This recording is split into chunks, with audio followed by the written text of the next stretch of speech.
दोस्तों, आप अपनी लाइफ में या आसपास के माहौल में कई बार ऐसे वर्ड सुन रहे होंगे कि यार ये तो पैसे के पीछे भागता है, इसको तो बस पैसा ही चाहिए, इसको नाम शोहरत ये तो इसके पीछे भाग रहा है।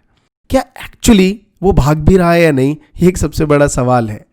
कि जब आपसे लोग कहते हैं तो आपको लगता है कि हाँ शायद मैं सही ट्रैक पे हूँ बिकॉज मुझे तो पैसा चाहिए, लेकिन एक्चुअली उसे पैसा चाहिए, वो सही ट्रैक पे है या नहीं, ये कैसे पता चलेगा? क्योंकि शुरुआत किसी भी चीज़ों की हमें खुद करनी पड़ती है। कहते हैं कि परिस्थितियों को दोष हर कोई दे देता है, लेकिन क्या शुरुआत उसने की, ये सबसे बड़ा सवाल है। काफी समय पहले की बात है, एक आदमी रेगिस्तान में फंस जाता है, लेकिन वो मनी मनी ये वर्ड बोल रहा होता है कि वाह यार कितनी सुंदर और अच्छी जगह है, अगर यहाँ पर पानी होता तो कितने अच्छे अच्छे पेड़ उगे होते हैं, यहाँ पे कितने लोग घूमने आते। सीधे शब्दों में कहूँ तो वो उस जगह को ब्लेम कर रहा था।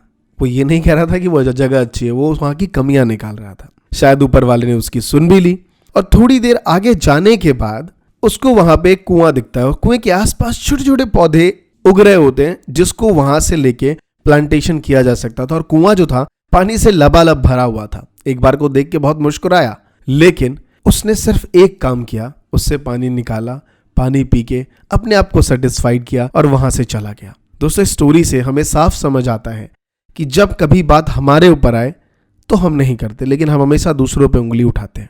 अब में से बहुत सारे लोग पैसे अर्न करना चाहते हैं कि मुझे बहुत सारे पैसे चाहिए, अगर नहीं मिलेंगे तो मैं कैसे कर पाऊंगा। लेकिन क्या आपने इसको अचीव करने के लिए एक स्टेप भी लिया है? आज लॉकडाउन होते होते तकरीबन 6 से 7 महीने और 8 महीने भी निकल रहे हैं। हमें से बहुत सारे लोग, इनफैक्ट मैं एक वर्ड बोलूं तो 99% लोग सिर्फ इसी आस में बैठे हैं कि लॉकडाउन खत्म होगा, सारी चीजें ठीक होगी, फिर से शुरुआत करेंगे वैसा ही जैसा करते थे। और शायद इसी आस में उनका 6 से 7 महीना वैसे ही निकल गया। यहाँ पे मुझे एक एथलीट की बात याद आती है। जब उसने रेस शुरू करी ना, तो शुरू करने के थोड़ी दूर आगे जाते वक्त उसके पाँव में इंजरी आ जाती है और वहीं पे गिर जाता है। और मैराथन थी, सभी लोग भाग के बहुत आगे निकल गए। पूरी भीड़ उसकी तरफ देख के सिर्फ अफसोस कर रही थी कि उफ, अगर ये ठीक होता तो शायद ये भी मैराथन आगे कंटिन्यू कर पाता। लेकिन उस एथलीट ने वहां से अपने आप को बाउंस बैक किया, उठा और वो चलने लग गया। लोग उसे रोकने लग गए कि आपके पाँव में बहुत तकलीफ है, आप नहीं चल पाएंगे, कोई बात नहीं, कोई इशू नहीं है, छोड़ दीजिए इस बार। लेकिन वो फिर भी चढ़ता रहा और नियमित समय से बहुत देर बाद जाके उसने अपनी रेस कंप्लीट करी। तो एक पत्रकार थे, उन्होंने पूछा कि आपको इतनी पेन थी, इतनी तकलीफ थी, आपको पता था आप नहीं जीत रहे हैं, फिर भी आप उस रेस को कंप्लीट क्यों किया आपने? तो उसने कहा कि दोस्त, शायद तुम्हारे लिए हार हो सकती है, शायद इस पूरी दुनिया को ये एक हार दिख सकता है मेरे लिए, लेकिन मैंने ये चीज़ देखा है कि आज तक मैंने कभी इस मैराथन को कंप्लीट नहीं किया था, बट इस बार मैंने इसको कंप्लीट कर लिया है, इसलिए मैं इसको एक जीत मानता हूँ। हम में से यही प्रॉब्लम है, हम में से ज़्यादातर लोग एक बहुत बड़ा बेंचमार्क सेट कर लेते हैं लाइफ में कि मुझे वो अचीव करना है, और कई बार वो चीज़ अचीव नहीं होती तो अपने आप को फ्रस्ट्रेटेड, अपने आप को डीमोटिवेटेड और ये मान के चलते हैं कि उन्होंने कुछ अचीव्ड नहीं किया। बट एक्चुअली लाइफ ना एक रोलर कोस्टर की तरह है, कभी वो नीचे आएगी तो कभी वो फिर से ऊपर जाएगी। आज बहुत सारे लोगों ने बहुत टाइम पहले डिजिटल मार्केटिंग को चुना, आज से 4 साल पहले मैंने चुना, आज से 8 साल पहले मुझसे भी पहले बहुत से लोगों ने चुना। फर्क इस बात का नहीं है कि किसने पहले चुना और किसने बाद में, फर्क इस बात का है कि क्या आप उस ट्रैक पे हैं या नहीं। ट्रेंड बहुत जरूरी है, हर चीजों में ट्रेंड बहुत जरूरी है। इस टाइम डिजिटल वर्ल्ड का है, सारी चीजें ऑनलाइन हो रही है। क्या आपने कोई भी अपना एक वीडियो अपने बिजनेस का, प्रोफेशंस का, जो भी आप काम करते हैं, मान लेता हूं कि आप एक टीचर हो सकते हैं, आप एक स्टूडेंट हैं, आपके घर में बैकग्राउंड नहीं है बहुत बढ़िया कि यार मैं वीडियोस कैसे बनाऊं, तो क्या वॉइस ओवर कर सकते हैं जैसा ये वीडियो आप सुन पा रहे हैं? आप शायद ये भी नहीं कर सकते बिकॉज आप डरते हैं कि आप अच्छा नहीं बोल पाते हैं। अच्छा बोलना ना बोलना आपने कैसे डिसाइड कर लिया? अगर ऐसा होता तो एक स्टैंड अप कॉमेडियन हकला इंसान नहीं बन सकता। आप में से बहुत सारे स्टूडेंट्स पढ़ाना चाहते हैं, उनको लगता है कि वो ट्यूशंस दे सकते हैं बच्चों को, चाहे वो 6th क्लास की हो, 7th, 8th, 9th क्लास की हो, लेकिन क्यों? क्योंकि नहीं दे पा रहे, क्योंकि भैया कोरोना चल रहा है, लॉकडाउन है। अगर कोचिंग सेंटर खोला तो प्रॉब्लम हो जाएगी। कोचिंग सेंटर खोलने की जरूरत क्या है जब आपके पास सारे रिसोर्सेज अवेलेबल है, आपके पास ऑनलाइन प्लेटफॉर्म है, आपके पास यूट्यूब है, आप फ्री में वीडियोस बना सकते हैं। हाँ, कई बार आपको एक अच्छी टेक्निक स्किल्स बहुत जरूरी है, तो कई बार लाइफ में हम इन्वेस्टमेंट नहीं करते। क्या आपने बहुत से लोगों को देखा होगा जब वो बिजनेस शुरू करते हैं, बिजनेस शुरू करते वक्त कितना पैसा लगाते हैं बिजनेस में? तकरीबन मिनिमम आप एक शॉप भी ओपन करेंगे तो 10 से 12 लाख रुपए उसमें लग जाते हैं।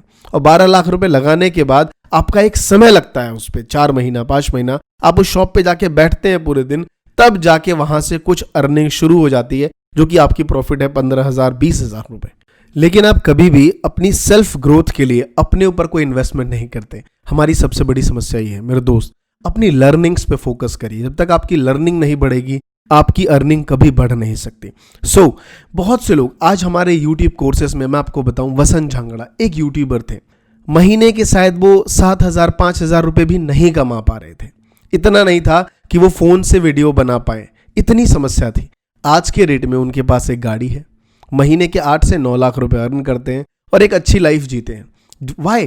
क्यों? ऐसा क्या कर लिया उन्होंने हमारा कोर्स करके ये चीज अचीव करी क्या? नहीं, उनके पास एक डेडिकेशन थी कि मुझे कुछ सीखना है, मेरे अंदर कुछ कमियां हो सकती हैं, मुझे कुछ सीखना है और मुझे आगे बढ़ना है। आज हमारे टीचर हैं बोरन सर, आज वो उनके चैनल पे मिलियंस ऑफ सब्सक्राइबर्स हैं, हजारों बच्चे उनसे ऑनलाइन पढ़ाई करते हैं। क्या थे? एक सपना, उसको अचीव करने के लिए वो सारे काम उन्होंने किए जो उन्हें करने चाहिए, अपनी स्किल्स पे काम किया। और आपको जान के खुशी होगी कि जब उन्होंने कोर्स किया और उनके चैनल पे तकरीबन मिलियंस ऑफ सब्सक्राइबर्स आ गए, उसके बाद हमने नया एक एडवांस लेवल का कोर्स लॉन्च किया, उन्होंने फिर उसको ज्वाइन किया। क्यों? क्या जरूरत थी? मिलियंस ऑफ सब्सक्राइबर थे? नहीं, अपनी स्किल्स को इंप्रूव करना। मैं आपको बता दूं कि वॉरेन बफेट दुनिया के सबसे सफल इन्वेस्टर रहे, लेकिन अपनी रीस्किलिंग करने के लिए उन्होंने डेल कार्नेगी की स्मॉल कोर्सेस की। उन्होंने सोचिए क्या जरूरत थी उनको ऐसे ऑनलाइन कोर्सेस करने की, उन राइटरों की जो इतने सफल खुद ही हैं, जिनके ऊपर खुद ही किताब लिखी गई, जिनकी बुक्स और न्यूयॉर्क टाइम्स के हिसाब से नंबर 1 रही है, वो जाके कोर्सेस कर रहे हैं जस्ट अपनी स्किल्स को रीडेवलप करने के लिए। उनकी एक कहावत थी कि जब मैं बोलता हूं ना तो मैं बहुत डरता हूं, मेरे हाथ पांव कपते हैं। तो मैंने कोर्स इसलिए नहीं किया है कि जब मैं बोलूं तो मेरे हाथ पांव ना कपे, मैं सही से बोल पाऊं। नहीं, मैंने ये कोर्स इसलिए ज्वाइन किया है कि चाहे मेरे हाथ पांव कपते ही क्यों ना रहें, लेकिन फिर भी मैं अपनी बात सही से बोल पाऊं। मेरे दोस्त, ये स्पिरिट होनी चाहिए। एंड आई थिंक अगर आप में ये स्पिरिट नहीं होगी, अपने आप को रीस्किल नहीं करेंगे। हमने बहुत सारे एग्जांपल सेट किए हैं, दिन भर डिजिटल वर्ल्ड में क्या चल रहा है, एफिलिएट मार्केटिंग। आज सोचिए, आप कहीं पैसा इन्वेस्ट करते हैं, आप मान लीजिए अगर आपने 5 लाख रुपए किसी को इन्वेस्ट किए हैं, बैंक से एफडी से आपको कितना पैसा मिलेगा? 5%। यानी कि पूरे साल में अगर आपने 5 लाख दिए हैं तो 25,000 रुपए पूरे साल के आएंगे। और एफिलिएट मार्केटिंग में अगर आप शुरू के 5 महीने काम कर देते हैं तो हर महीने आपके 20 से 25,000 रुपए आते रहेंगे। इट मीन्स कि आपने एक काम कर दिया है जहां पे 5 लाख रुपीज इन एफडी में सेव्ड है, वहां से 20-25,000 आपको इंटरेस्ट मिल रहा है। इससे बड़ी अपॉर्चुनिटी और क्या हो सकती है? बहुत से लोग इस ट्रेंड को फॉलो करके पैसे कमा रहे हैं, लेकिन आप सिर्फ इस आस में बैठे हैं कि लॉकडाउन खुलेगा तब कुछ चीजें करूंगा, तब ऐसा हो जाएगा, फिर से वो कर लूंगा, फिर वो हो जाएगा। इसी आस में बैठे रहिए। नहीं, अगर आप चाहते हैं अपने लाइफ में ये बदलाव लाना, तो मेरे दोस्त, दिए हुए बोर्ड लाइन नंबर पे जब आप कॉल करेंगे तो काउंसलर आपको बताएंगे कि अगर आप स्टूडेंट हैं तो कैसे इस कोर्स को करेंगे, अगर आप एक ऑलरेडी प्रोफेशनल है जॉब गोइंग और आप चाहते हैं कि आप ऑनलाइन अर्निंग यानी कि पार्ट टाइम अर्निंग को करना तो कैसे कर सकते हैं, या फिर आप बिजनेसमैन हैं और यूट्यूब आपके बिजनेस को, डिजिटल मार्केटिंग आपके बिजनेस को कैसे ग्रो कर सकता है, ये वो आपको बताएंगे कि कैसे आपकी ये हेल्प करेगा। दोस्त, अभी एक ऑफर चल रहा है जिसमें सिर्फ 100 स्टूडेंट्स को, जितने भी हमारे 100 स्टूडेंट हैं उनको ही ये ऑफर दे रहा हूं, बिकॉज बहुत से लोग नहीं कर पाते कई बार कोर्स एक्सपेंसिव में। तो मैंने इन दोनों कोर्सेज की प्राइस कम कर दी है सिर्फ अपने 100 सब्सक्राइबर्स के लिए। तो आपका जो यूट्यूब का कोर्स है यानी कि एडवांस यूट्यूब मिलियनेयर कोर्स है, जिसमें आप करने के बाद मेरी लाइव क्लासेस होती हैं, डाउट सेशंस होते हैं, आप 24 आवर्स कभी भी डाउट पूछ सकते हैं, विद इन 2 आवर्स आपको वो कंप्लीट रिप्लाई मिलता है, और कंप्लीट रिकॉर्डेड वीडियो होती है जो आप ऑफलाइन घर बैठे आराम से देख सकते हैं, जिसकी प्राइस वैसे तो 8,500 रुपए थी, लेकिन मैंने सिर्फ 100 सब्सक्राइबर्स के लिए 4,000 रुपए कर दी है। और जो डिजिटल मार्केटिंग का कंप्लीट कोर्स है हमारा, उस कोर्स की प्राइस वैसे तो 25,000 रुपए है, लेकिन सिर्फ आप लोगों के लिए मैंने इस कोर्स की प्राइस 8,000 रुपीज कर दी है, सिर्फ 100 सब्सक्राइबर्स के लिए, जहां आप मुझसे मिल सकते हैं, 1-to-1 लाइव क्लासेस होती हैं, जूम पे डाउट्स हो सकते हैं, आप डिजिटल मार्केटर से मिलते हैं, यूट्यूबर्स का नेटवर्क बनता है, आपस में कोलैबोरेशंस करते हैं और यही चीजें ग्रो करती हैं। दोस्त, एकला चलो से कभी कोई बहुत दूर तक नहीं गया है। कहावत है कि अगर आपको बहुत तेज जाना है, जल्दी निकलना है, तो अकेले भाग जाओ, लेकिन बहुत दूर तक जाना है तो टीम बनानी पड़ेगी। विदाउट ग्रुप आप आगे नहीं बढ़ सकते। सो आई होप आपको समझ आ गया होगा। देर मत करिए, दिए हुए नंबर पे कॉल करिए और किस्मत बदलिए दोस्त मेरी अपनी। सितारे चमकते हैं, बस फर्क सिर्फ इतना है कि पॉलिश होनी हमेशा जरूरी है। तो अपने माइंड के ऊपर शार्पनेस लाते रहिए और आगे बढ़ते रहिए। आज के इस वीडियो में इतना ही, मिलता हूं नेक्स्ट वीडियो में, तब तक के लिए धन्यवाद।